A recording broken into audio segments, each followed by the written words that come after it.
Thank you. First of all, I want to welcome all the members, staff, guests, presenters here today. The weather isn't quite what I'd like for it to be, but it was 87 degrees here yesterday. It doesn't get much better than that. It's supposed to be 80 sure. Okay, we'll see if it That's has. what my friend on the front desk said.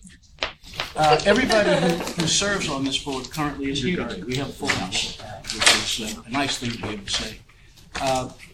I want to welcome Elizabeth Berlin, who is here representing the State Education Department. Thank you very much for being here.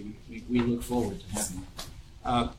Want to thank Commissioner Elia for making that possible, and we look forward to your participation. Would love to have you just tell us a little about yourself, if you would. I'd be happy to. Excuse me, thank you. I'm Beth Berlin. I'm the Executive Deputy Commissioner of the State Education Department. I've been there about 4.5 years. I work alongside Commissioner Elia in overseeing the agency and the breadth of the work that we do, which most folks are likely familiar with the P-12 and the higher education relationships that we have, but we also have an Office of Professionals as well as Access, which provides vocational rehabilitation services to individuals, our Office of Cultural Education, which oversees and charters libraries, museums, archives, as well as the variety of other policy work that occurs under the Board of Regents. I am a liaison to the Board of Regents, so I certainly have a close working relationship with them and attend, obviously, their monthly meetings as they deliberate some of the policy discussions that are occurring at their You sound very busy. I think everyone's very busy these days. All right, good. Thank you again. We also have at the table Cheryl Sargent, who is with the Legal Department and who is here learning what we do. Cheryl, welcome. Let's see. Full agenda today. Very full agenda today. We have the adoption of documents for one financing. We have 2 single approval proposals. We have 2 proposed resolutions to proceed and 2 TULP financings. So I want to thank the staff for giving us a lot to do. It's great news. I'm going to change the agenda a bit, and the people who are involved already know what I'm doing. We're going to move the construction report to precede the public finance report, so that, and we'll also find out whether Kim Nadeau has any additions to make to her written presentation before Portia gives her report. We'll then go into an executive session in which we intend to cover a lot of things, including the governance discussion. We are going to have the annual meetings of the NGHP Holding Corporation and the annual meeting of the Atlantic Avenue Healthcare Property Holding Corporation immediately following this meeting. All that said, this is the meeting in which we elect officers. So let's get to that. Behind tab 1 is a proposed resolution which, if approved, will result in the election of the people listed there, whose names I will not read, to the offices to which they're being elected, which are adjacent to their names. Are there any questions about that? Hearing none, may I have a motion, please, to approve? Thank you, Bill. Is there a second? Charlie, thank you very much. All in favor, please indicate with aye. Aye. Aye. None opposed, the motion carries unanimously. Behind tab 2 are the minutes from the meeting of 8 March. The members have all had a chance to review those minutes. Are there any questions about the minutes or proposed revisions in the minutes? Hearing none, may I have a motion, please, to approve minutes? Thank you very much, Sandra. Second, please. John? Thank you very much. All in favor, please indicate with aye. Aye. The third agenda item, of course, is the report of the Finance Committee. Chairman Romsky. Thank you, Mr. Chair. The Finance Committee, we met yesterday up here in Albany. After approving the meeting minutes from the March meeting, we advanced and discussed 6 resolutions or proposed resolutions. First up was NYU, and we recommend that be approved today. Second up was the state tax revenue bond program and the PIT program. resolution, we, after some discussion, we recommend that be approved. We then advance to the Interagency Council for Developmental Disabilities, as well as the Jewish Theologian Seminary of America resolutions. And again, after some discussion, we recommend that they be approved today. Then we advance to 2 TELP financings, which we hadn't seen in a while, but we were happy to see yesterday. And we also recommend that they be approved today. And that concludes my report, Mr. Chair. Thank you. Chairman Romsky, thank you. Are there questions for Derek? Hearing none, then we're going to move to agenda item 4, which is the adoption of financing documents and resolutions associated thereto. Mr. President. Thank you, Mr. Chair. Good morning. Good morning. Welcome back. Thank you very much. We're very excited again, as our chair indicated, we have a deep and very robust agenda. We're very excited. This continues to reflect the outward activities of DASNY and the focus on providing solutions to many of our partners across the state. So with that, I will begin the process. Thank you. Behind tab 4 is the Silvercrest Center for Nursing and Rehabilitation transaction with co-bond counsel Jeffrey M. Pohl, Esquire of Squire, Patton Boggs, and Douglas Seaton, Esquire of D. Seaton and Associates, and Matt Bergen presenting.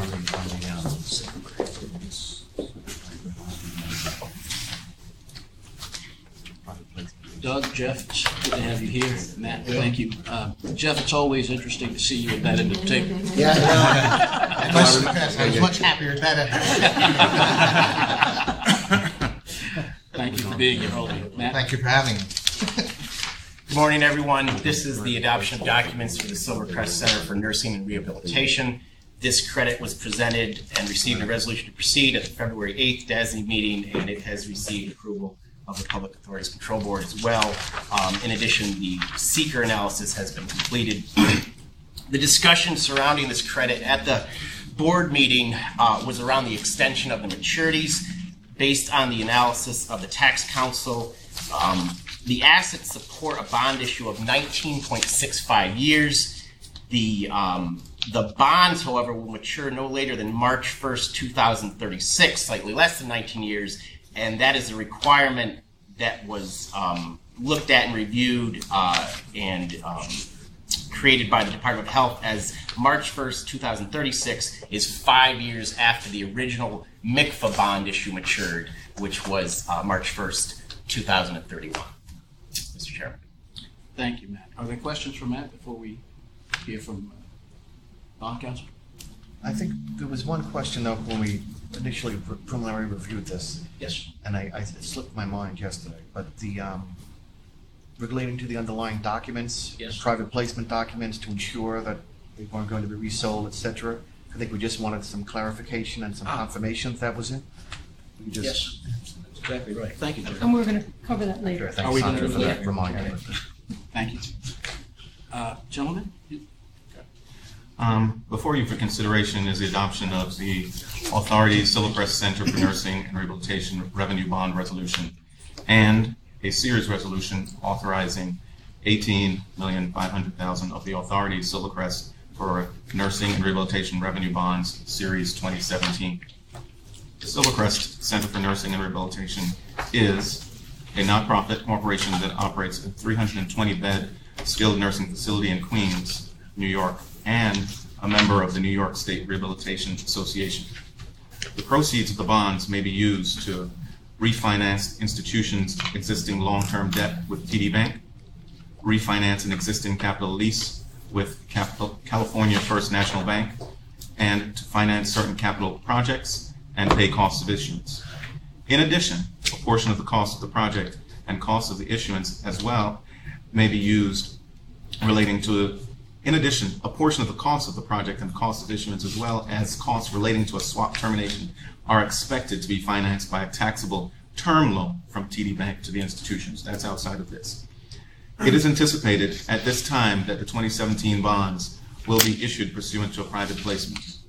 The 2017 bonds are expected to be issued at a fixed rate of interest for a period of approximately 10 years, whereupon the 2017 bonds will be subject to tender to the private purchaser. The series resolution before you today, however, does not limit the discretion of the authority's officers to determine to issue the 2017 bonds in a different configuration than is currently contemplated.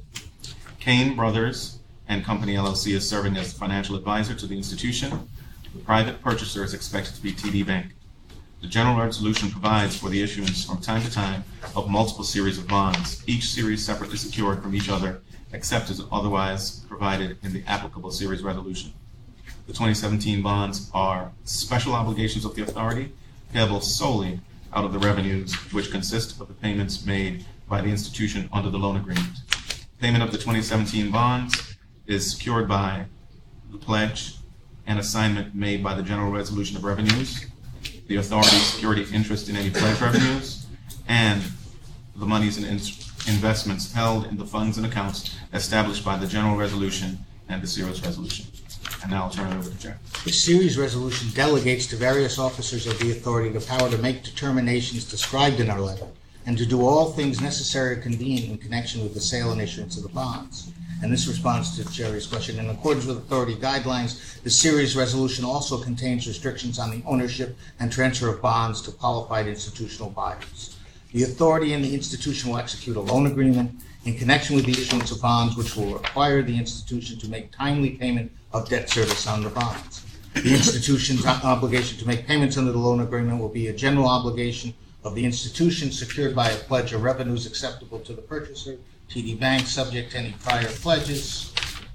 If acceptable to the purchaser, the loan agreement may permit the institution to incur additional indebtedness secured by a parity lien on the pledged revenues. The purchaser is also expected to require a mortgage to secure the loan agreement that is anticipated to consist of a project loan mortgage and a building loan mortgage on the institution's main facility.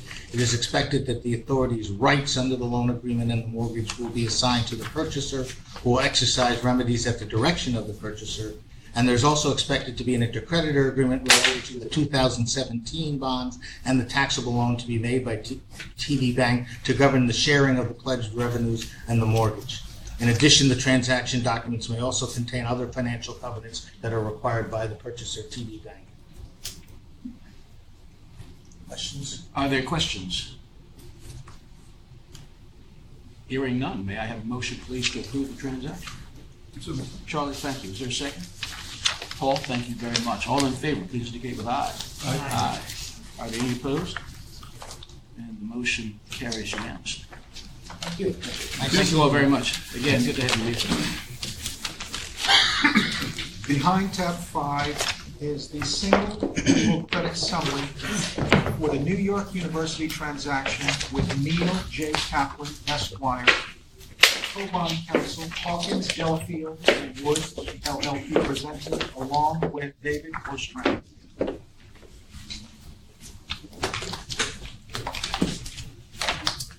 Neil, good to see you. Good morning. Thank you. Glad to be here. Good morning. The board's being asked to adopt 6 series of tax-exempt and/or taxable fixed and/or variable rate bonds in an amount not to exceed $805 million, with maturities not to exceed 40 years on behalf of New York University. Bond proceeds will be used all for refunding and refinancing purposes. Proceeds will be used to refund all or a portion of the New York City IDA Series 2007 bonds that were issued on behalf of Polytechnic University. This was done prior to the merger of NYU and Polytechnic, which is now known as the Tannen School of Engineering. Bond proceeds will also be used to refund all or a portion of DASNY Series 2009A and Series 2009B bonds. And a portion of proceeds will be used to refinance a portion of amounts drawn on the university's lines of credit for various capital projects located throughout the university system, and that portion will be up to $195 million. Although we're asking for the flexibility of variable rate bonds, the expectation is that these bonds will be issued as fixed rate with both tax-exempt and taxable series. As far as security, Moody's has assigned a rating of AA3 to the outstanding obligations of a university with a positive outlook, and S&P has rated the university's obligations AA- with a stable outlook. And accordingly, as with previous NYU deals, the university qualifies for an unsecured borrowing under DASNY's financing guidelines. I think the members are pretty familiar with the credit of NYU, but I'll just provide a few brief updates. The university has experienced strong demand and stable enrollment in recent years. For fall of 2016, the university received 60,724 applications, marking the 9th year in a row of record applications. And management reports that total applications have actually exceeded this amount for fall of 2017. NYU has remained selected with an acceptance ratio averaging 33% over 5 years. And overall total headcount increased to 50,550 in fall of 2016. For fiscal year 2016, NYU generated over $5.3 billion in operating revenue, and that revenue mix is fairly diverse, with only 31% of total operating revenue coming from net tuition and fees. When looking at NYU's balance sheet, NYU reports total net assets in excess of $5 billion, unrestricted net assets of over $2 billion, and expendable resources of $1.5 billion as of fiscal year end 2016. The balance sheet does reflect fairly moderate liquidity, which is mainly due to the accumulation of, debt obligations and the upward climb of operating expenses associated with the university's expansive capital plans. And as the members saw last year with NYU's $829 million new money issuance, the university is in the midst of a major capital expansion, which includes, among other facilities, the new School of Medicine Science building on East 30th Street in Manhattan, as well as an expansion into Brooklyn, which includes the renovation of 370 J Street and the modernization of the Tannen School of Engineering. For this issuance, though, we're only looking at refinancing and refunding, so this finance will not add any additional debt to the university's balance sheet. And lastly, assuming current market conditions, a total net present value savings in the range of $45.6 million, or 9.23% of the refunded bonds, is expected from the refunding of the 2007 and 2009 bonds. Mr. Chair. Thank you. Are there questions or comments from you? I just want to inform the board that my daughter is a law student at NYU, and yet again, as I've informed the board many times, I sit on an advisory committee of one of the hospitals of NYU. None of which I think precludes you from voting on this issue. But Neither do I. I would defer to bond counsel. Thank you for the disclosure. Thank you. Before you start, Neil, would you introduce us to your co-counsel? I'd be glad to. We'll be serving as co-bond counsel with the McGlashan Law Firm, and Patrick McGlashan is here with us today and will be working with us very closely as we bring this transaction to sale and ultimately closing. Thank you, Neil. And Patrick, welcome. Thank you. Good morning, everyone. Before you start, Neil, I think Sandra had a question. For David, the viability ratio, David, would you just comment on that a bit and why we should not be especially concerned about it with this institution? Right. So the viability ratio basically measures the expendable resources compared to the long-term debt. And I think, as I mentioned, the university is sort of in the midst of some major capital expansion. So I think when you look at it over 10 years back prior to the, when they started getting involved in these projects, the viability ratio is more comparable to, other peers. I don't think there's a major concern when you look at their overall, the size of their balance sheet. But I think the point is, as they're borrowing to fund the expansion of the university, that ratio is lower than you would typically see for a double A rated fund. So the ratio doesn't include property values? No, it doesn't. No, it's essentially it's the liquidity. Right. It's the total expendable resources. Okay. All right. Thank you. Good. Neil, please. Good morning. Thank you, Mr. Chair. Before the board this morning for its consideration are 6 series resolutions, which are substantially identical other than the series designation, each of which authorize the issuance of a series of bonds under the authority's New York University Revenue Bond Resolution, which was adopted in 2008. Proceeds of the bonds will be loaned to New York University pursuant to a loan agreement, which was also approved and executed and delivered in 2008. As I mentioned, the 6 series resolutions are identical in all material respects. Each authorizes the issuance of a maximum principal amount of $805 million of bonds. However, the amount authorized under each resolution is reduced by amounts authorized or issued under any other resolution, so that in the aggregate, not more than $805 million of bonds are being authorized pursuant to the resolutions being adopted today. I guess there's maybe a question, why 6 series resolutions? And I think the reason for that is to provide some flexibility to the university to issue bonds at one or more times, and also to issue bonds as federally taxable bonds or tax-exempt bonds. The issuance of federally taxable bonds provides some flexibility for the university to engage in activities which may not be permitted for tax-exempt bond proceeds. So this provides some flexibility given the term of the bond issue.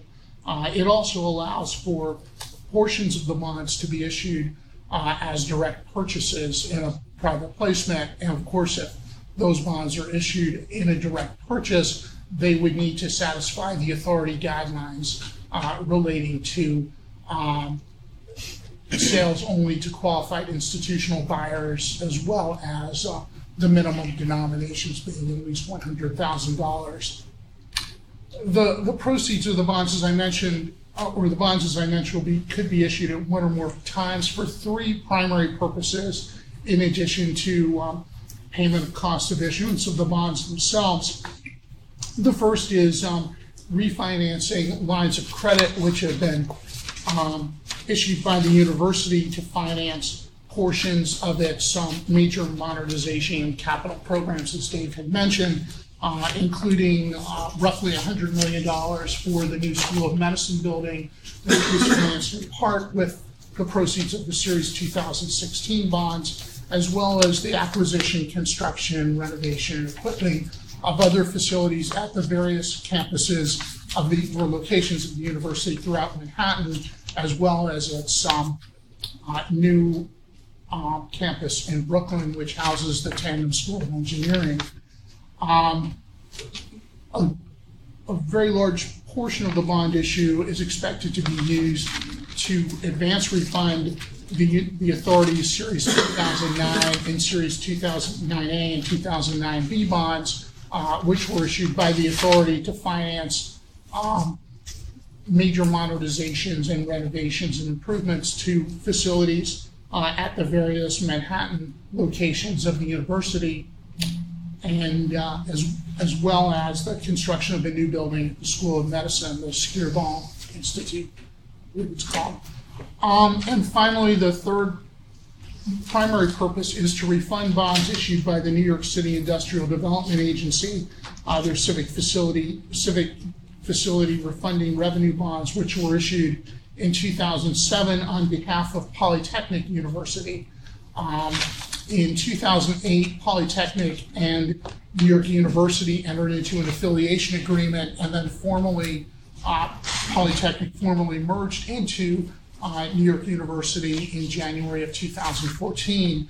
Upon that merger, New York University acquired all of the assets of Polytechnic University and assumed its debt obligations, the primary debt of which is the Series 2007 bonds. The Series 2007 bonds are secured by mortgage on various properties on the Brooklyn campus, which will be released when the bonds are refunded. I think you're familiar, given that I think this is the 8th time that the authority has issued bonds under the 2008 resolution. These bonds will be special obligations of the authority, payable solely out of payments to be made by the university under the loan agreement and other funds and accounts held by the trustee under the general resolution. The bonds will be on a parity with each other, and all other bonds issued under the general resolution. The university's obligations to make payments under the loan agreement is a general obligation of the university. The bonds are not secured either by a mortgage, a debt service reserve fund, or an equipment reserve fund, although certain prior bonds of the authority and others may be secured by certain pledges of revenues under the pre-2009 resolutions. Each of the series resolutions delegates to an authorized officer of the authority the power to make certain determinations, certainly as to whether the bonds are issued as tax-exempt or taxable bonds, whether they're sold at public sale or private sale, whether the bonds are sold in a direct placement and the amount thereof, the principal amount of each series of bonds, provided that the maximum principal amount of bonds issued under the 6 series resolutions doesn't exceed the $805 million cap. The maturity of the bonds, which is subject to a statutory limitation of 40 years from the issue date. The type of interest the bonds will bear, whether fixed or variable. I think the assumption is that these bonds will be issued as fixed rate bonds with caps, depending upon whether the bonds are issued as taxable bonds or tax-exempt bonds. This series resolution does allow for stepped coupon bonds, which are fixed rate bonds with fixed rates of interest that will change or step up on particular dates. It's not clear whether that mechanism or that product will be used in this transaction, but it is provided for in the resolution. The authorized officer will also be able to determine the rates, the redemption dates, prices, and terms, the portions of the bonds that will be used to finance new money and refunding purposes, the bonds to be refunded, as well as whether the bonds will bear credit enhancement and the terms of any credit enhancement. Each series resolution also authorizes an authorized officer of the authority to prepare and circulate a preliminary official statement with respect to the bonds and execute and deliver a final official statement in connection with the public offering of bonds, to execute a bond purchase agreement, and in connection with a direct placement, a bond placement agreement, and also execute and deliver a continuing disclosure agreement, and to do and execute all other documents that are necessary and convenient, and to do all other things that are necessary and convenient to provide for the issuance of the bonds. Are there any questions? Hearing none, may I have a motion, please, to approve the transaction? So moved. Thank you, Sandy. Gerard, thank you very much for the second. All in favor, please indicate with aye. Aye. As there is no opposition, the motion passes unanimously. David, thank you. Neil, I think you get to say. I think they do. Thank you. Also behind tab 5 is the single approval credit summary for the New York State Sales Tax Revenue Bond Program and for Personal Income Tax Revenue Bond Program transactions with Neil J. Kaplan, Esquire, of Co-Bond Counsel, Hawkins, Delafield, and Wood, presenting along with Portia Lee. Good morning. The board is being asked to authorize the use of 2 alternate state-supported debt programs for new money financing in an amount not to exceed $2 billion. The 2 programs are the Sales Tax Revenue Bond Program and the PIT Revenue Bond Program. As you know, the mechanics of the 2 programs are really very similar. The major difference is just the source of the stream of revenue, either sales tax revenues or personal income tax revenues. The board is being asked to authorize the issuance of multiple series of tax-exempt or taxable bonds, fixed or variable rate, to be issued at 1 or more times with a term of 30 years to be sold either on a competitive or negotiated basis or a combination of both. The proposed bonds can be issued under either program, sales tax or PIT, or in combination of both programs, again with the combined issuance not to exceed $2 billion. I just wanted to note for the board that we have asked the board for similar flexibility previously in terms of issuing under either the PIT program or the sales tax program. We are now also asking for additional flexibility to issue under a combination of the 2 programs. So 1 program PIT, the other program sales tax, or a combination of PIT and sales tax. Under any circumstance, however, I'd like to stress that the amount to be issued would not exceed $2 billion. It's expected that the issuance is going to occur under 1 program, but we are requesting the flexibility to issue it under the combinations that I just talked about, basically to address timing and market uncertainty. The transaction qualifies as a single approval because it's a new money transaction from one of the authority's public programs, which is already in the authority's portfolio, and for which bonds are issued pursuant to a supplemental resolution under a previously adopted general resolution. The bonds are being issued to fund a variety of capital programs, including SUNY educational facilities, CUNY educational facilities, upstate community colleges, various environmental projects funded through various agencies, including the Department of Environmental Conservation, Ag and Markets, the Department of State, the Department of Health, and the Parks Department. This financing would also include and fund various grant programs, including the state and municipal facilities grants and economic development grants. With regard to the security, if the bonds are issued under the sales tax revenue bond program, the bonds would be secured by semi-annual payments made pursuant to a financing agreement as between DASNY and the state. And again, you know, the revenue stream here would be a set aside of 1 cent of the state's 4% sales tax to be collected pursuant to statute and deposited in the sales tax revenue bond fund. Current debt service coverage for the sales tax program is 5 times. If the bonds were to be issued under the PIT program, again, the bonds would be secured by semi-annual payments made pursuant to a financing agreement between DASNY and the state. Bonds would be secured by a set-aside of 25% of personal income tax revenues, again, collected pursuant to statute and deposited into the revenue bond tax fund. Coverage under the PIT program for all issuers is approximately 3.5 times. Included in your packages on the table is a handout which sets forth cap information, both the overall cap information and individual program cap information. And lastly, both the sales tax program and the PIT program are expected to be rated AA1, AAA, and AA+. Mr. Chairman. Portia, cap information? Yeah, so it. Oh, debt cap information. Yeah, Okay, debt I cap see. information, I got it. yep. All right. Thank you. It's a one-page handout. The one-page handout. Yep. here. Oh, Yep. Okay. Are there questions for Portia before? Yes, please. Sandra. Portia, what makes one revenue source preferable to the other? What would drive the choice? You know, the state in 2013 decided to establish the sales tax revenue bond program.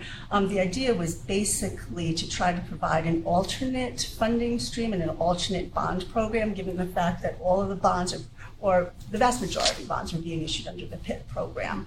At that time, bonds were being issued under PIT and various other state-supported debt programs like the old SUNY Ed program or CUNY Ed programs. In 2013, the state decided that what they wanted to do was really consolidate their debt issuance under 3 primary vehicles: the personal income tax vehicle, the newly established sales tax vehicle, as well as their general obligation bonds. The feeling was that the sales tax program, because it's rated so highly, similar to PIT, you'd get a better cost of funds as compared to the older state-supported debt programs, which were like state appropriation credits. So now they have these 3 financing vehicles. Because the sales tax program is new, notwithstanding the fact that it has the same rating as the PIT program, it trades better. The bond's price probably, you know, it depends on the market, but it could be about 10 basis points better than the PIT program. We had some bankers come in and visit with us yesterday, and we asked that question, you know, right now, because it really depends on the market, but right now, what's the trading differential? And they indicated they thought it was about 10 basis points. So I think from the state's perspective, they are really looking at using both vehicles, but also kind of looking at the market and seeing where there's an advantage in terms of using, you know, PIT versus sales tax. Now, having said that, I already said that, you know, sales tax trades better and prices better. But part of it also has to do with, you know, what was the last issuance in the market? You know, for example, if it was PIT, how much PIT is currently in the market? Does it make sense to issue PIT again? Does it make sense to issue sales tax? It's sort of a strategic market timing kind of question in terms of which vehicle to use. Interesting and surprising. So I would have thought the reverse. Yeah, I would agree with that. Yeah. The PIT would have been lower than sales tax. I would have thought the It same. would have been good to have traded better. Right. Oh, interesting. Yeah, well, it's funny because what people kind of talk about is PIT fatigue, meaning that there's so much issuance. Sorry, PIT fatigue? PIT fatigue. Yeah, that's a term. Wow. There's also been discussion in the last several months about the fact that the income tax is more volatile than people thought it was because of the dependence on a narrower and narrower group of taxpayers. Ah, of course. Interesting. That's heard them in California. They covered with some IPOs up there, but I just read a piece in the last several days about this issue here in New York. And I think that those issues are basically addressed, and I totally get what you're saying, John. That that issue is also addressed in a sense through an additional bonds test, and the fact that coverage is something that obviously is a prominent credit feature and something that investors would be looking at. And and I think the same argument holds that basically they're two programs, so it sort of gives you flexibility to the extent that you've got coverage of 3.5 times under the PIT program and 5 times under the sales tax program. Sales tax bonds are being supported by a lot more people than PIT bonds. Understood. Makes sense. I hadn't thought of it, but it makes sense. Everybody Yeah, supports the sales tax bonds. Of course. Not everybody supports Everybody PIT bonds. Sure. We are not the state of New Jersey, nor are we the state of California. Okay, so I would say that. We're working on it, though. No, we're far away from that. One billionaire is not going to have as much of an impact as David Tepper had on the state of New Jersey. And you got people moving out of California in large numbers. So I get the point, but we've got depth and breadth in this state. And your point's well taken. Thank you. Are there other questions for Portia? Then before we hear from Neil, Neil was to have been joined today by Robert James, co-counsel, co-bond counsel of Golden Holly James, who just ran into travel difficulties trying to get here. Neil, please. Thank you. As the chair had mentioned, we will be, our firm Hawkins Oldfield Wood will be serving as co-bond counsel on the series of transactions with the law firm of Golden Holly and James, and we'll be working closely with Robert James and his group in bringing this transaction to fruition. Before you today, for your consideration, are two supplemental resolutions. One under the state personal income tax general bond resolution, and one under the state sales tax general bond resolution. As Portia had mentioned, both of the resolutions allow up to, supplemental resolutions allow up to $2 billion worth of debt. However, each provides that to the extent that bonds are issued under the other supplemental resolution, such amount would be deducted from the authorized amount, so that in the aggregate, not more than $2 billion worth of bonds principal amount of bonds could be issued under this resolution. The sales tax general resolution, which was adopted in 2013, was substantially similar to the PIT general purpose resolution adopted in 2011, with the real difference being security, as has been mentioned. The PIT bonds are secured by deposits of state personal income tax revenue bonds, while the sales tax bonds are secured by payments of a portion of the sales and compensating use tax. The two supplemental resolutions are similar to each other in terms of authorization of the issuance of bonds. However, under each supplemental resolution, the respective bonds can be issued for any authorized purpose. But as Portia had mentioned, these bonds are expected to be issued for new money purposes, primarily to fund capital projects for the State University of New York, educational facilities, the City University of New York, the State University of New York's Upstate Community College facilities, grants under the State Municipal Facilities Program, as well as other economic development programs, as well as environmental projects, which could be administered by either Department of Energy Conservation, the New York State Department of Agriculture and Markets, the Health Department, or the New York State Office of Parks, Recreation, and Historic Preservation. Of course, I think there is also a possibility that proceeds of the bonds will be issued to fund grants for libraries. Is that correct? That may be. That may be.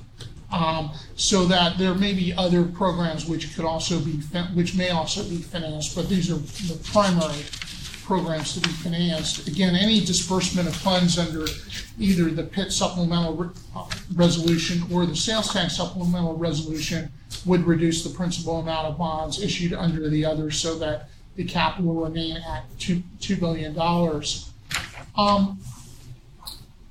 As we mentioned before, the security for the state personal income tax revenue bonds is a deposit of 25% of state personal income tax receipts into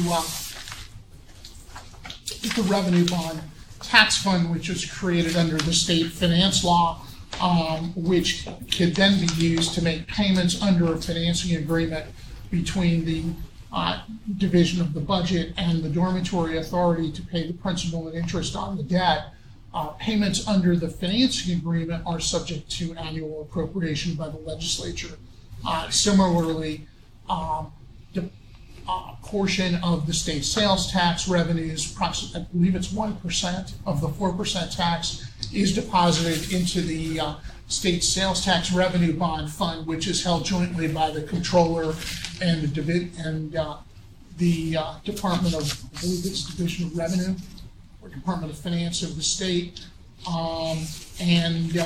is then used as a source of funding to make payments under financing agreements between DOB, the Division of the Budget, and the authority in connection with sales tax bonds, also subject to appropriation by the legislature. The bonds may be issued as fixed rate or variable rate bonds. There is authority to sell them at one or more times in either a competitive or negotiated manner. Each supplemental resolution authorizes an officer of the authority to determine the maturity of the bonds, which cannot exceed 30 years, the principal amount of each series of bonds, the interest rates on each series of bonds, again capped at 7.5% per annum for tax-exempt bonds and 10% for taxable bonds, redemption provisions, which may include a make-whole provision for taxable bonds, whether the bonds are issued on a negotiated basis or competitive basis, and also whether there is a credit facility with respect to the bonds and the terms of any credit facility. Each supplemental resolution also authorizes the distribution of a preliminary official statement with respect to the bonds, the execution and delivery of a final official statement, a notice of sale if the bonds are to be sold competitively, or a bond purchase agreement, and the execution and delivery of all other documents and the taking of any other actions that are necessary to consummate the financing. Are there any questions? John? I have a question. It's probably not a legal question. Okay. There's a reference in our report to the Debt Reform Act of 2000. If we did the whole $2 billion, how close to the limit are we getting? So in the handout, Yeah. you'll see the top part shows the overall debt cap. And it's broken out into two pieces, the debt outstanding and the debt service. You can see on the far right is the actual cap that's imposed by the Debt Reform Act. And the column to the left of that shows you what the debt, what sort of our current state of affairs is. Correct. And then, Yes, okay, I'm looking at it. Okay. And then similarly, there are also program caps, and that's the bottom chart. So the only one that there really would be no cap remaining is the first one, the educational facilities of SUNY. Correct. And truthfully, this depiction is, for technical reasons, this depiction on these program cap numbers is really based on last year's cap. The caps have been increased as a result of the budget that was just passed and signed by the governor very, very recently, and this information was put together previous to that. So in an effort to be more conservative, this actually represents the last year cap number. So there actually is more room given the enacted budget. Can you simplify it for a simpler mind? How much more debt can we issue? I mean, this shows you what the current state is. If you look at the state's budget materials and the projections on a going forward basis, my recollection is if you look maybe 3 years out or so, it gets tight. But again, there's always the balance between how much you bond versus how much you do pay as you go. Yeah. And then, the numbers do get adjusted each year because you have fresh numbers in terms of what the projections are for personal income tax, et cetera. But to your point, John, my recollection is, yes, that in approximately 3 years out, it's tight. Very It's tight. How tight is tight? Like, we're coming right up to the cap. Okay. Yeah. And that's considering retirements. I don't remember if this is an issued or outstanding. Exactly. Yeah. The caps they're calculated in different ways, and sometimes Well, it's shown as outstanding. The caps in the bottom are not, the caps at the bottom are issued. Once you use up the caps at the bottom, they're done. The ones at the top, yes, it's dead outstanding. You're It right. should be outstanding. Yeah, Right. You're absolutely right. Yep. It's, Adrian, should be outstanding debt, shouldn't it? You counted, not Yeah, issued. it is. It is So that outstanding. as you retire Yep. debt, you free up space. Correct. That's correct. But again, not for the others. Yeah, Except so that's under the really- other caps, you get, they generally allow you to repay without counting against the cap. So it's the same effect. Refund? Yeah. Okay. So you don't have to double count. And then just one last thing, Mr. Chairman, for the record, when I was talking about the other sort of state appropriation credits, if the state wanted to move away from, when they instituted the sales tax program, the better example would have been like consolidated service contract as opposed to SUNY Ed or CUNY, because the state really kind of moved away from that with the initial establishment of the PID program. So it was really some of the other kind of more ancillary state-supported debt programs. So just for the record, thank you. Thank you, Portia. Questions remaining? Sam? No? Anyone else? Hearing no questions, may I have a motion, please, to approve the transaction? So Sandra, thank you very much. Is there a second? Adrian, thank you. All in favor, please indicate with aye. Aye. Any opposed?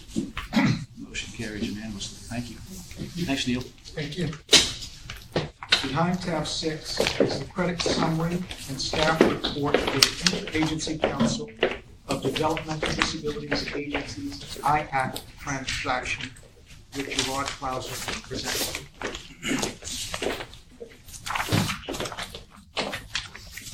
Good morning, Welcome.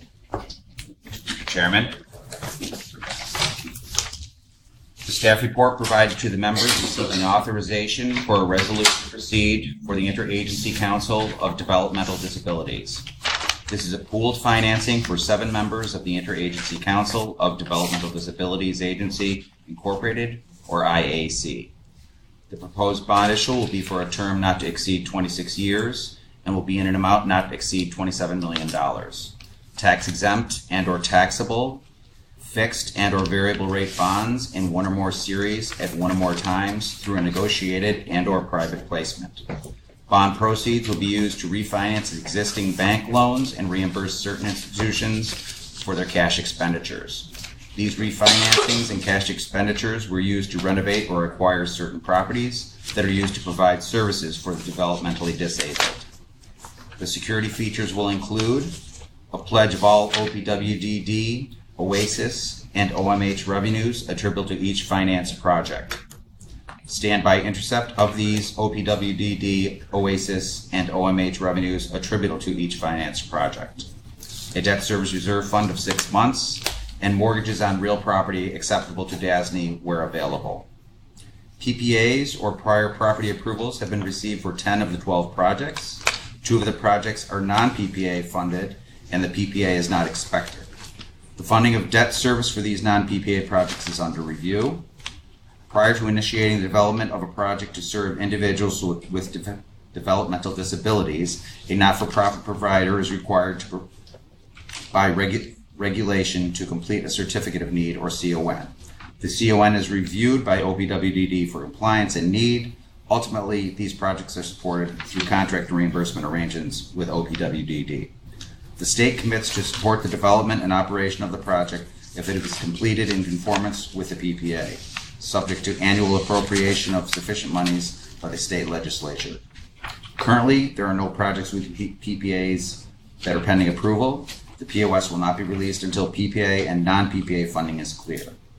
This will be the 11th financing and will be like the prior IAC transactions, with each borrower having their own individual loan obligation. Mr. Chairman.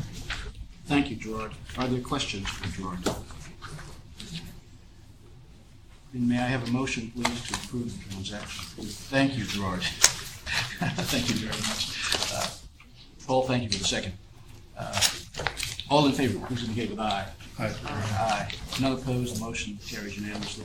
Always difficult to have 3 Gerards in the same room.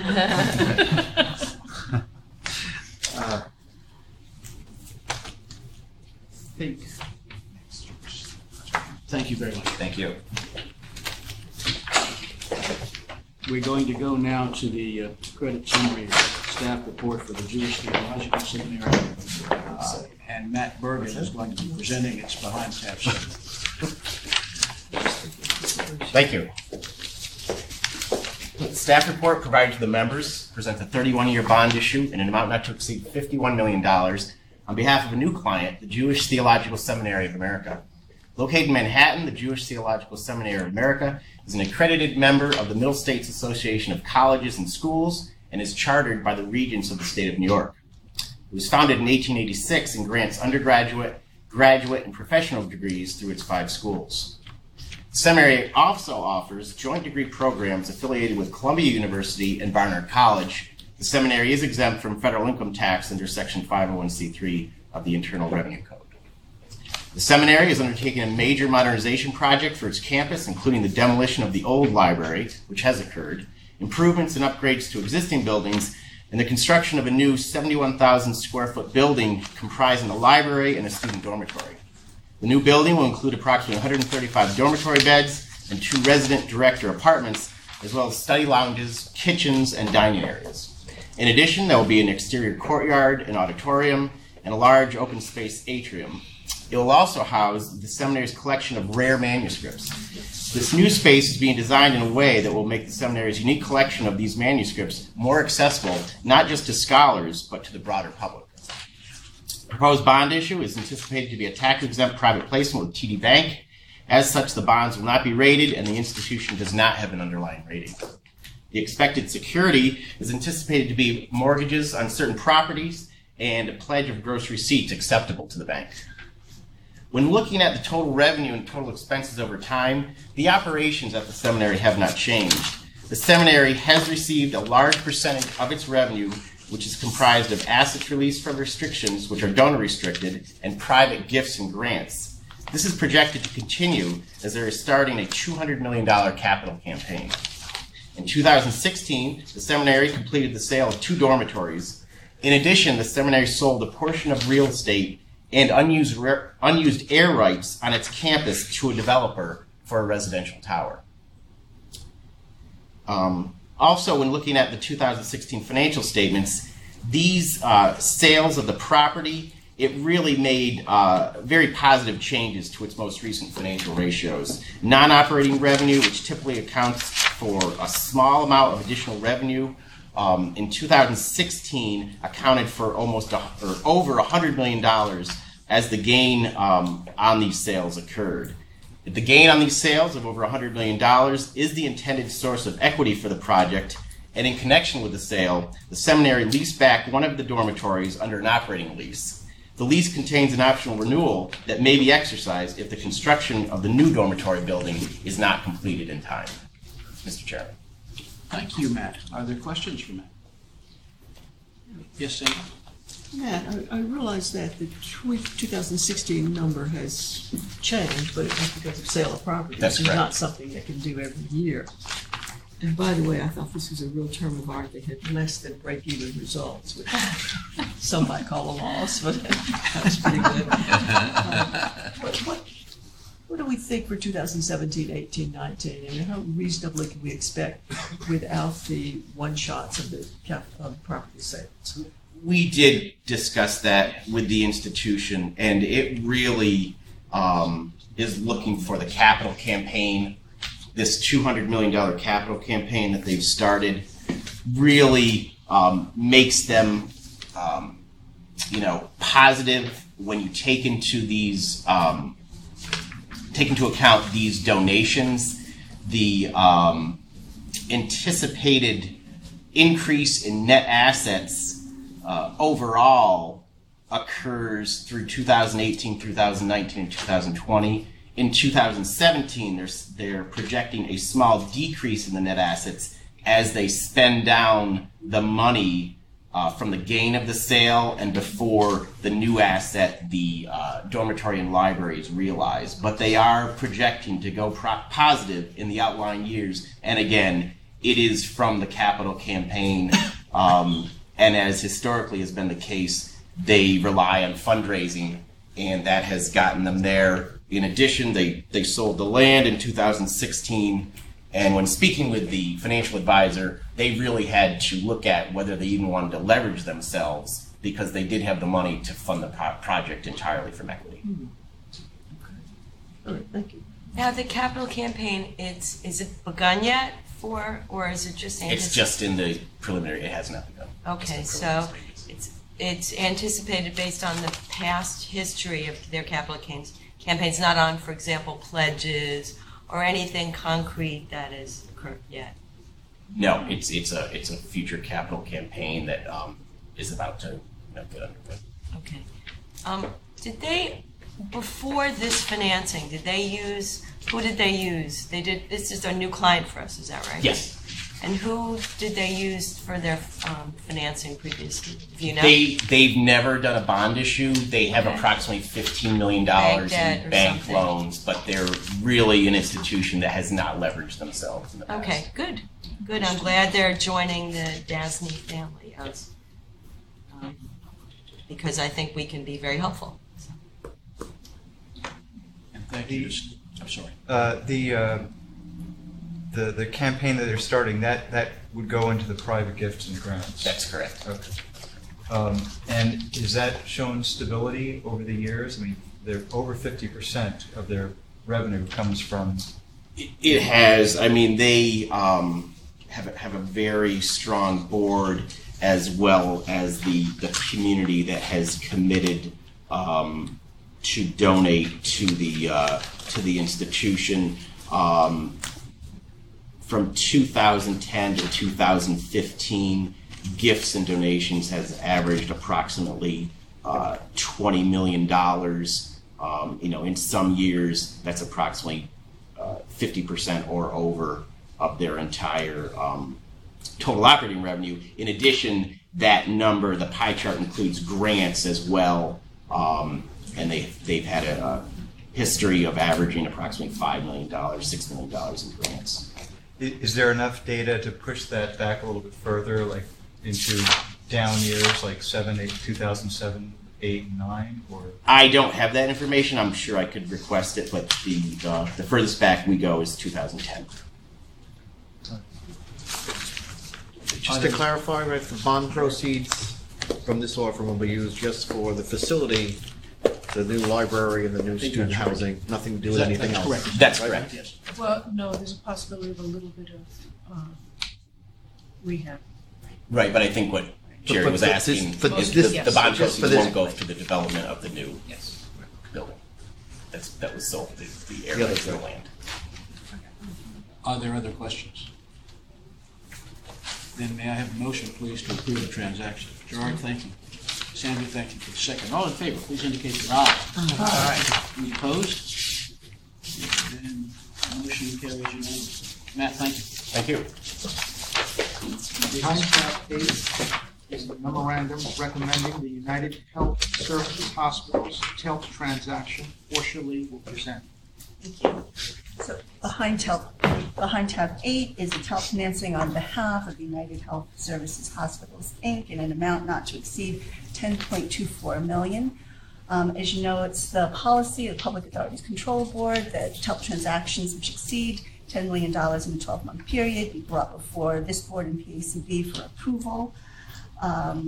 Attached, you'll see there's an equipment list which includes primarily OR and radiology equipment to be financed. Thank you, Mr. Chairman. Thank you, Portia. You've all had a chance to review the memorandum. Are there any other questions? Hearing none, may I have a motion, please, to approve it? Charlie, thank you. Is there a second? Thank you very much, Paul. All in favor, please indicate with aye. Aye. Anyone opposed? The motion carries unanimously. Behind tab 9 is the memorandum recommending the Hospital for Special Surgery TELP transaction with Portia Lee presenting. Thank you very much. Again, behind tab 9, you'll see the TELP financing on behalf of the Hospital for Special Surgery in the amount not to exceed $15 million. The technical legal name is the New York Society for the Relief of the Ruptured and Crippled, maintaining the Hospital for Special Surgery. As you know, again, the policy of the Public Authorities Control Board is that TELP financings which exceed $10 million in a 12-month period be brought before this board and PACB for approval. And again, here too, there is an attached equipment list which shows various types of IT and communications equipment, as well as OR and other nursing equipment, and other types of anesthesia and pain management equipment as well. Mr. Chairman. Thank you. Questions? Since there are none, may I have a motion, please, to approve? Charlie, thank you. Second. Sandra, thank you very much. All in favor, please indicate with aye. Aye. Motion carries unanimously. We now move to the next agenda item, which is the report of the Audit Committee. Chairman Gardner. Thank you, Mr. Chairman. The Audit Committee met yesterday. Among the things that were discussed, we did our annual review of the Audit Committee charter. There were no recommendations to modify the charter. The committee did not have any recommendations. The charter stands as it is. We had a internal controls report from Karen Erlinger. We had a status on the internal audit report from Kathy Ebert. Both reports were judiciously comprehensive. And that is my report. May I make a comment, Mr. Chairman? Absolutely. Yesterday's Audit Committee meeting represented for me one of the real reasons that businesses like this one require audit committees. And it's not a mistake that John Gardner is chairman of that committee. The discussion yesterday was relatively detailed. The reports were excellent. Several questions raised about what the audit committee is doing and how the business is implementing the audit committee's governance recommendations. I was very pleased with that meeting yesterday, as I think everyone who was there was. I'm sorry the board couldn't be there. It was a terrific audit committee. And I wanted to commend you for organizing around it and for making it as significant as it was. Efficient, too. And comprehensive. Thank you, John. There were questions for John? No votes. All right, we're going to go on to the manager's reports, and we'll begin with the report of the president. Thank you. Good morning again. We have a few items to discuss with you. The first will reflect an update on the passage of the New York State budget and a big step forward from our construction division regarding our drive to expand our use of alternative delivery methods. We also have the opportunity to offer a contract for your approval. This contract will allow us to bring on a consultant to develop short-term, actionable improvements and help set a longer-term course for DASNY. As it relates to the New York State budget, vis-a-vis DASNY, the governor and the legislature reached a deal on the state's fiscal 2018 budget on April 7th.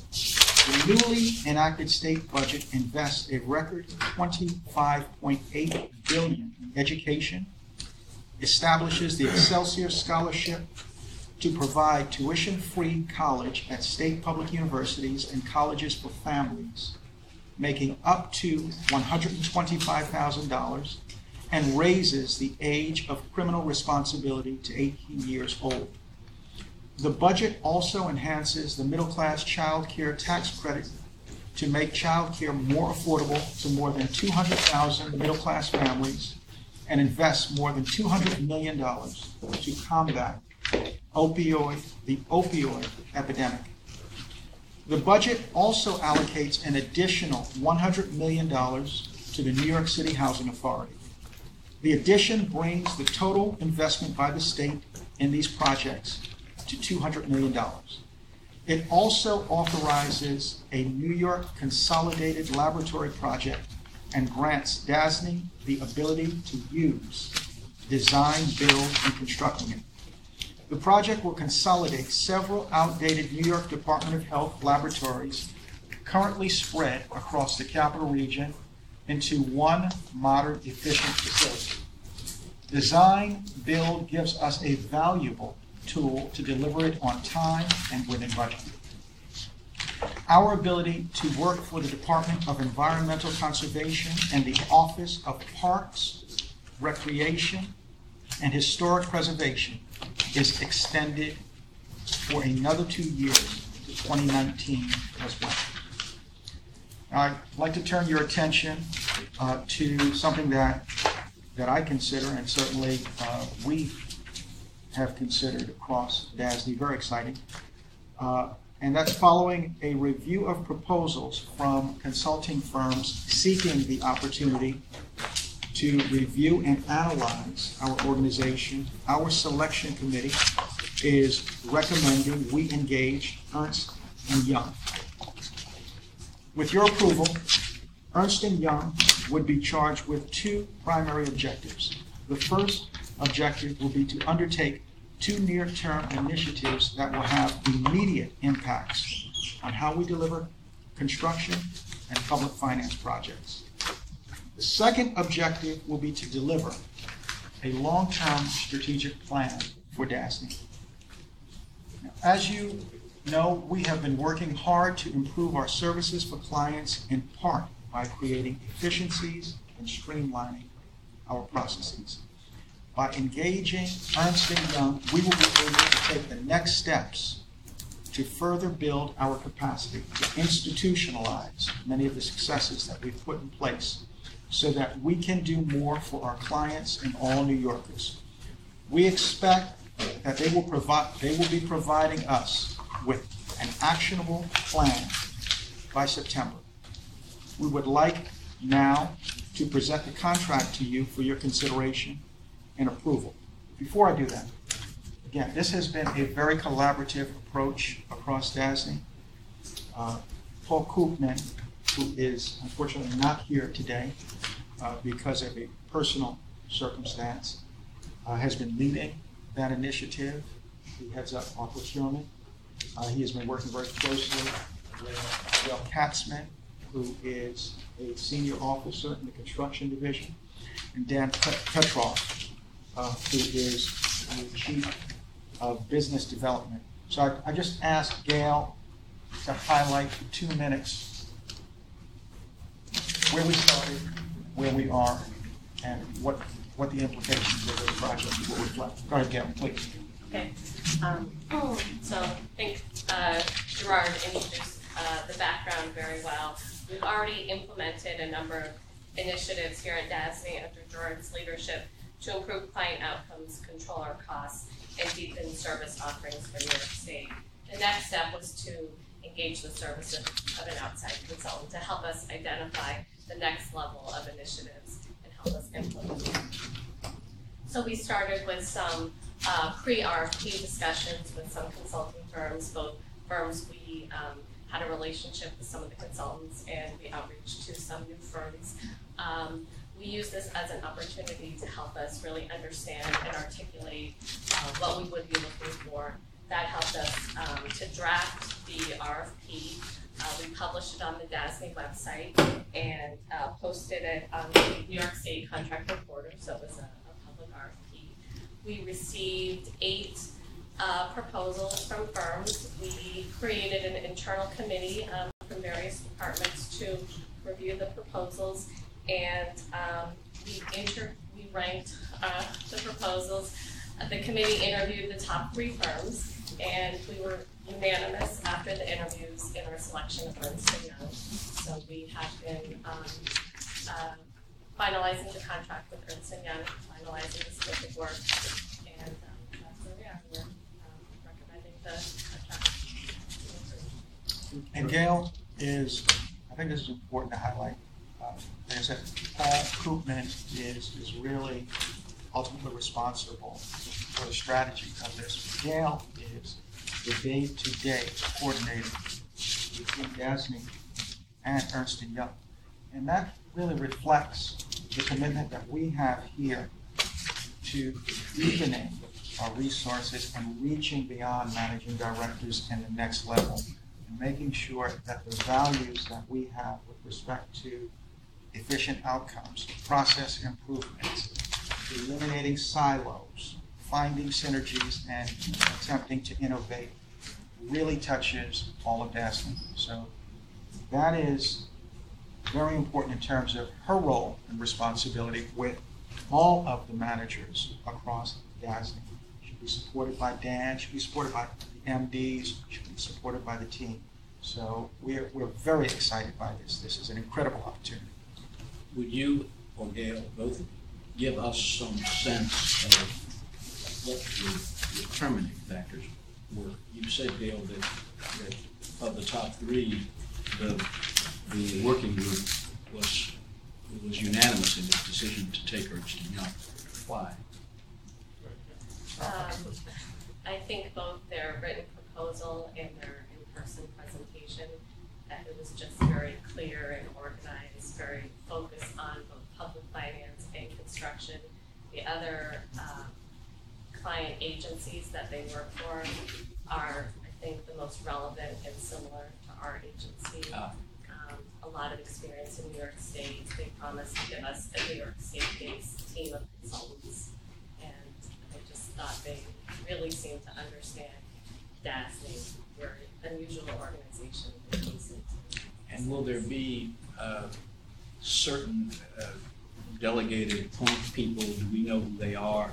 Are we working with one senior person at the consulting firm, or will it depend on whether they're looking at finance or construction as to who the senior working people might be? Yep, so we've met their key people already. There's an engagement principal that we've met and an engagement manager. We've met both of them. They have a principal assigned to each of public finance and construction, and kind of an engagement leader for each of public finance and construction. All right. And we've met those. Thank you. They are offering a very, look, we scaled the market, and because we're DASNY, we get the benefit of having some of the best presentations and the best talent presented to us. So at a level, all of these presentations were very solid and strong. This one distinguished itself primarily because of the client base that they were working with the diversity of experiences on the team and the diversity, all right, in terms of what they presented to us. So they mirrored, okay, our values, our principles. Didn't mean that others didn't, but they had that robustness, and they were able to put on the field a principle in construction, a principle from finance, all right, from the regulatory perspective, from the licenses, a previous banker, and all of the infrastructure behind that. And they wanted to work with us. And that's very important. They really presented that we want this assignment because of what we are doing here. Everyone said that, but there was just that added dimension when they got up and presented to us. So I thought, this is something that I am all in on, knee deep. This is a very important initiative coming from my office and working with everyone across DASNY. Very, very profound. So I think it's exciting. I think it's incredibly exciting. What's your? That's what I was going to ask. We get to report at when it is produced. Will we have an opportunity, or I'd like to suggest that perhaps the board has an opportunity to meet with them after they've promulgated the report? We've got it. We may have questions. It'll be interesting. Yeah. We will do. The scope of it looks, expansive, so it'd be interesting. Well, I want to say this. It's not expensive, okay, because there's a cost to this. We are very focused on looking at two key takeaways. Two key takeaways for our public finance practice and our construction practice. We think right now in terms of construction, looking at how we are positioned vis-a-vis smaller projects, given the fact that the capital cycle has gone through a lot of change. And because of compression in budgets, we are looking at a lot more smaller projects. That's just a thumbnail's perspective, but very focused because we want to complete this and we want a deliverable. We don't want a white paper, we want a deliverable. Then behind that, as I've said to them, I want them to focus on our aspirations, right? Because we're aspirational, and we have to be aspirational to get to the next step. And that is, what should we look like? How should we think 1, 3, and 5? Give us the best insights in terms of our peers and partners across the state and across the nation. So that's the infrastructure they have, but it's going to be very focused in that. Sandra? You mentioned the construction, looking at the smaller projects as one of the two initiatives. What is the other initiative? We're still thinking that through because we've started with the process improvements. We talked about our financing. We've talked about our fees in public finance. So that's more iterative based on all of the things that we've put in place. We're giving them 3 months to deliver something, so we're going to have to make that decision pretty soon. Well, Sandra, it's not really a decision. It's really coming in and interviewing and working with us. We know that there are efficiencies that we put in place. We know that there are efficiencies that we would like to extend upon. We know that there are adjacencies of businesses that we'd like to think about. We want to see how we are positioned, not just for next year vis-a-vis LDCs, but on a go-forward basis. So I don't have a full answer on that piece just yet. It is iterative, but we have an idea of where we want to go. E&Y has a very well-respected construction consulting group. Yes. In the Very good. industry. Yes. I'm sure the public finance piece is Very just good, as. too. What other agencies have they worked with? Empire State Could you Building mention? Corporation. So they're familiar with the. School Construction Authority. They Got know, it. they're a leading practitioner in terms of, working in the Northeast, working across the country, but certainly working with economic Are development. they going to be focused on work that's within the scope of our current enabling legislation, or are they going to make comments to actually seek to expand what we can do and what we can't do? Because we are sort of boxed in certain respects. As we think about optionality, I've asked them to focus on adjacencies that we can capture.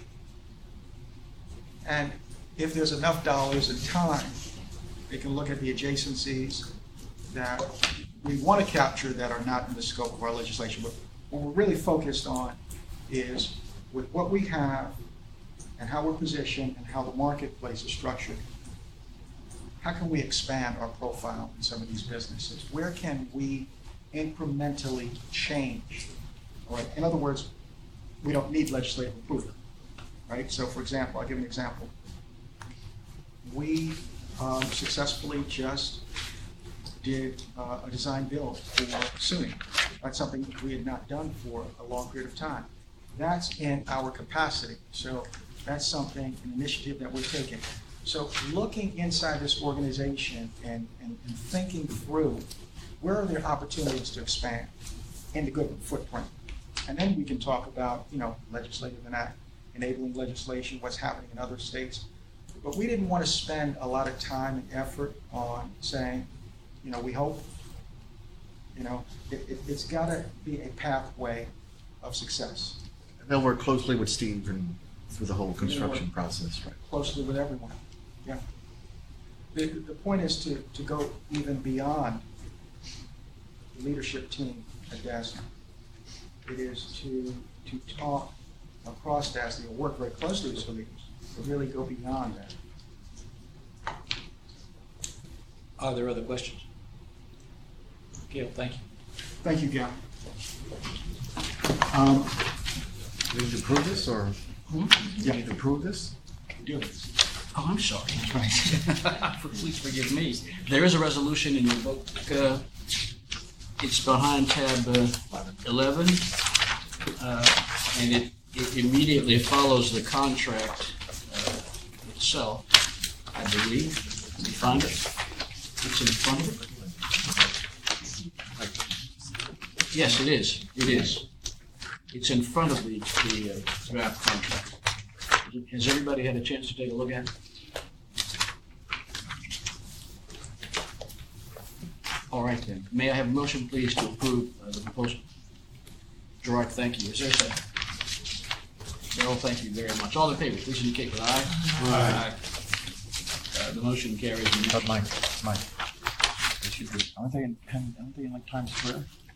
Like the New York, not Jersey? They're both. I think they're in New York. I think. I'll check on that one. They are in Times Square. In Times Square. You got a Jersey address. It's a global company. Good. Okay, thank you. Al and I had the privilege to celebrate the careers of 95 employees who have served DASNY faithfully for 10, 15, 20, 25, 30, and 35 years at our annual service recognition breakfast. These are members of the DASNY family who have dedicated their careers to public service, and DASNY is incredibly fortunate to have their expertise and experience. As I told them at the breakfast, their tenure recognizes they have thrived throughout a period of dramatic change at DASNY. Over their careers, they have had to and will continue to adapt to the challenges and opportunities that come with change. Over the last 2 years, this change has included working with the board to rework our financing guidelines and the implementation of new technology across all of DASNY.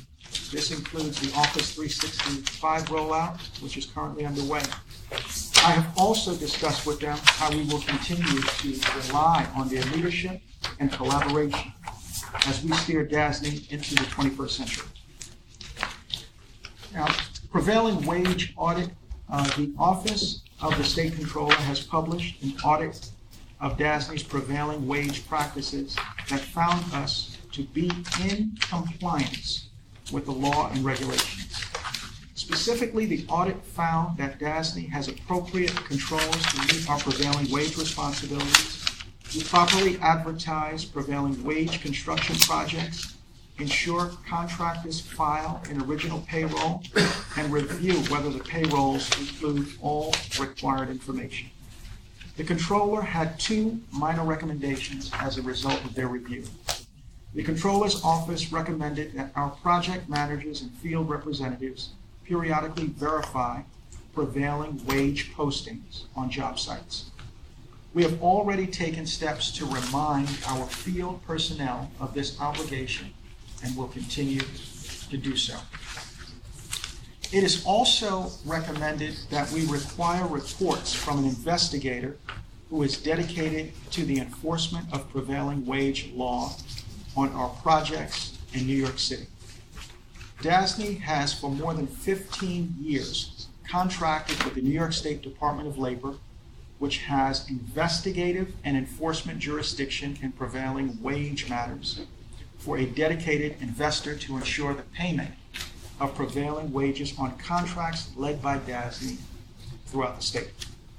Prior to the audit, the investigator was providing monthly reports to DASNY Internal Affairs team. Since receiving a draft of the audit, we have renegotiated our agreement with the Department of Labor to enhance the investigator's report. Now, I also recently had the opportunity to share our successes with the bond buyer. On March 15, the bond buyer published a podcast discussion I had with reporter Andrew Cohen. It is the second podcast I have done with them in my tenure at DASNY. The first one, released a year ago, was among the top 10 most listened to bond buyer podcasts for all of 2016.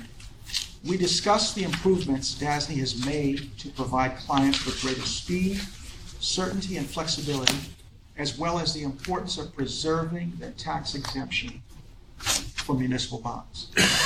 I also described the valuable role DASNY is playing in Governor Cuomo's unprecedented investment in New York State's infrastructure and how DASNY would support our partners in public higher education under the governor's free tuition plan for public colleges. I'm also excited to announce that we are now utilizing an electronic payment system enabling us to pay our vendors either through a credit card system or direct deposit into their bank accounts. The top-of-the-line payments and processing system delivered by Bank of America enhances our ability to deliver for clients and the people of New York State with simplicity and efficiency by providing our vendors with greater flexibility. As it relates to public finance and portfolio monitoring, we have closed another successful year of issuances for DASNY, thanks in large part to the dedicated efforts of our public finance and portfolio monitoring, finance, and legal teams.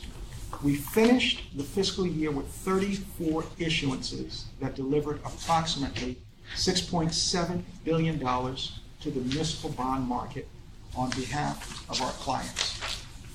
The issuances included the $829 million offering we completed for New York University, the largest for a private client in DASNY's history. The funding includes $200 million for NYU School of Medicine's Langone Science Building and $345 million for an applied science academic and research center in Brooklyn.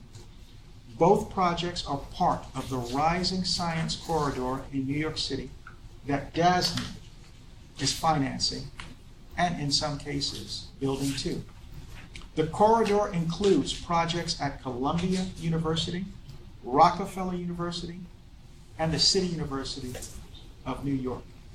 The New York Times recently featured the expansion of these higher education institutions into the science in the heart of New York City. The article, titled "Where Halls of Ivy Meet Silicon Dreams, a New City Rises."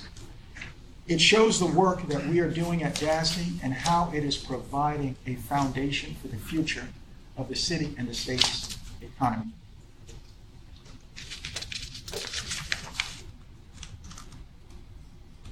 So I'm supposed to turn this over to construction? Okay. We got a little twisted here for a second. I apologize. We are also continuing to examine ways to enhance our use of alternative project delivery methods. Chief among these is design build. Last month, our construction division awarded a $21 million design build contract for a new 256-bed residence hall at SUNY College at Brockport. Utilizing design build helps control costs and speeds delivery so that students can move into the hall in the fall of 2018. The new residence hall, which is located near Rochester, will be designed and constructed to LEED Silver standards under the U.S. Green Building Council Sustainability and Energy Efficiency Guidelines. Lieutenant Governor Kathy Hochul announced the contract at an event at Brockport on March 24th. We are now reaching out to all SUNY campuses to make sure they understand that DASNY and they also have the opportunity to work with us on their own design build projects. And with that, I will turn it over to Steve. Can I ask one question back to the prevailing wage? Yep. You said that you seem to be focused on prevailing wages in New York City. To what extent do we worry about prevailing wages upstate? Statewide. It's a statewide. It's not the just New York City. The investigator is located in New York City, so that's where we have the highest, obviously highest payrolls that are involved in our projects, but not it's statewide. It's statewide. And the controller looked at it statewide as well. Just one other observation on the design build. The team includes Purcell Construction there of Watertown, New York. All right, sir. Thank you. Well taken. Thank you, sir. We appreciate that. He's going to do a good job. What? He's going to do a good job for us? I hope so. He's done a great job in everything he's done that I'm aware of. And he's done work for the So federal you government. know him very well? Not very well. I know him. I knew his father before him. I know them both, but his father's gone. But he's worked for the federal government. He did a huge dormitory project at Jefferson Community College, which has been a great success. Because I'm going to call him and tell him how important this project is. He's a smart man. He also, you'll appreciate this, he lives on an island in the St. Lawrence River and he has his own vineyards. We need to stay away from that. It sounds nice. Sounds nice. Very good. Behind tab 14 are the three construction division reports. I'll start with the construction projects report, February 2017.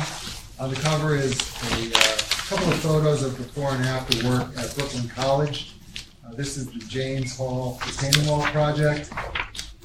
The scope was to design and install temporary safety barriers, work probes, removal and reconstruction of select areas of the retaining wall itself, stabilize the existing masonry, and investigate other similar retaining walls adjacent to James Hall.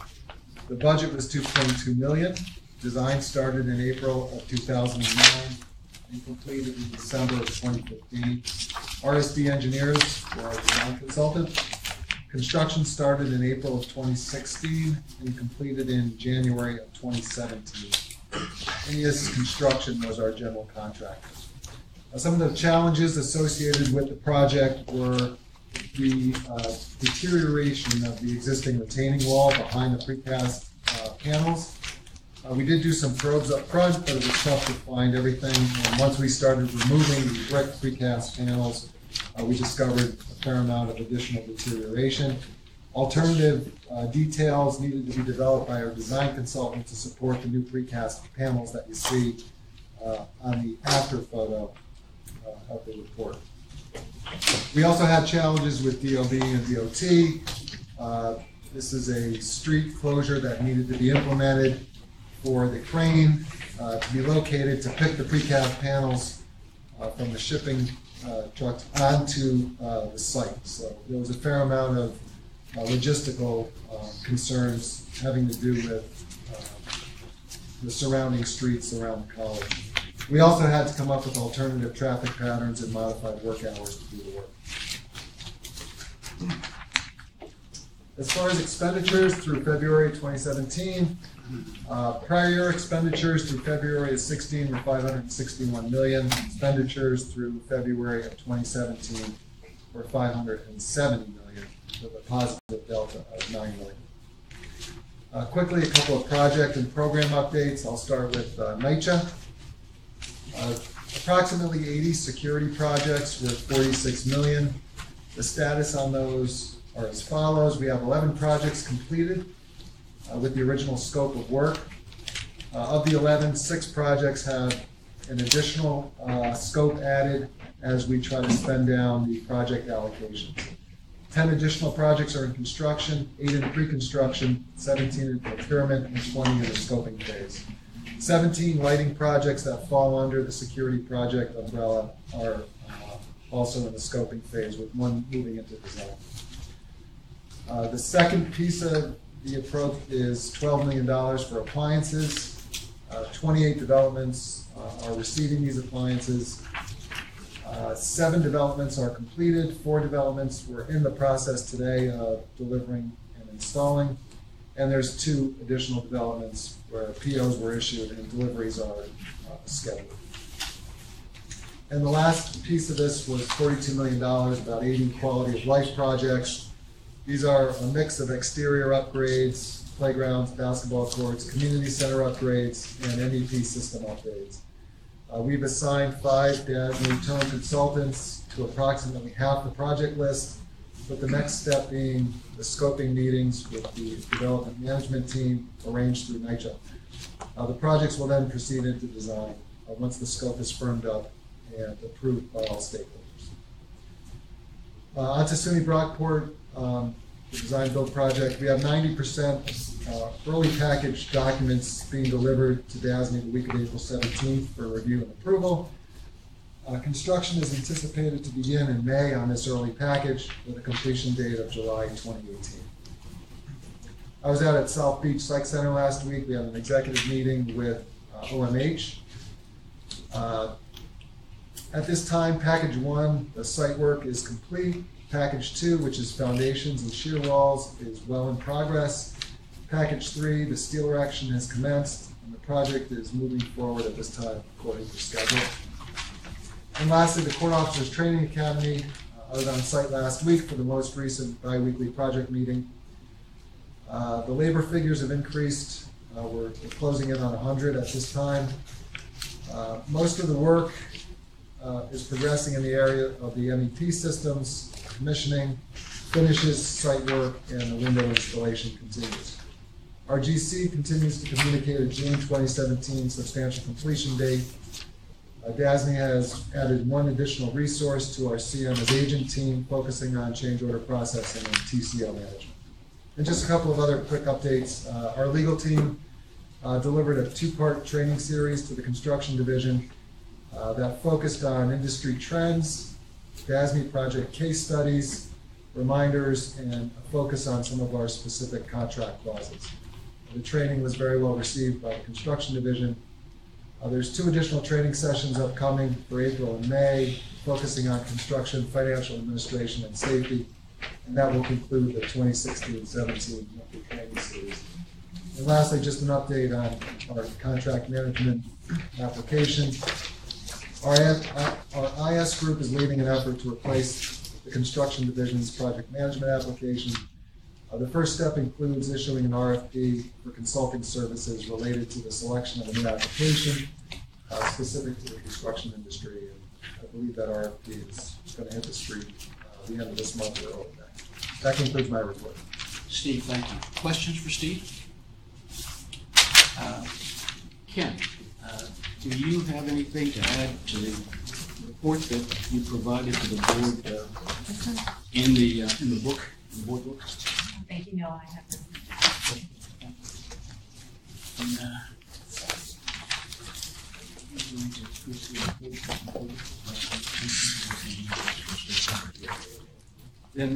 Then Portia, would you talk to us a bit about public finances? Sure.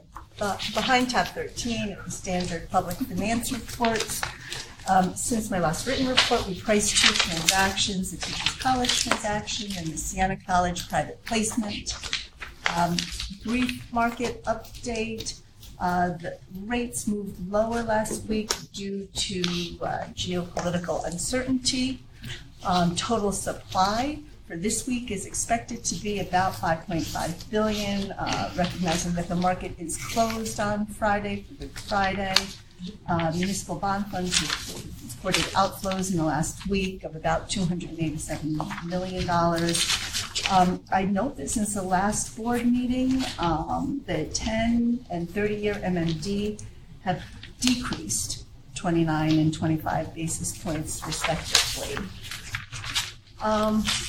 Also included in the standard reports is our quarterly financial advisor update. And both in your board books and as well as the handouts, there are bond sale summaries, which include performance metrics.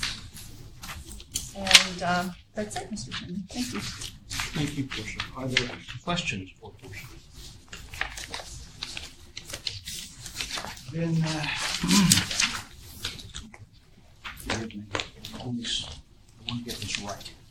May I have a motion to go into executive session to discuss the financial and credit history of particular corporations and proposed pending or current litigation? So moved. Thank you, sir. Is there a second? The record will reflect that the board has just left an executive session, back into public session, where, and in the executive session, no decisions were made except to return to the public session. May I have a motion, please, to adjourn this meeting? So thank you, Charlie. Is there a second? Darryl, thank you very much. All in favor, please indicate with aye. Aye. So the April meeting of the Dormitory Authority is currently adjourned.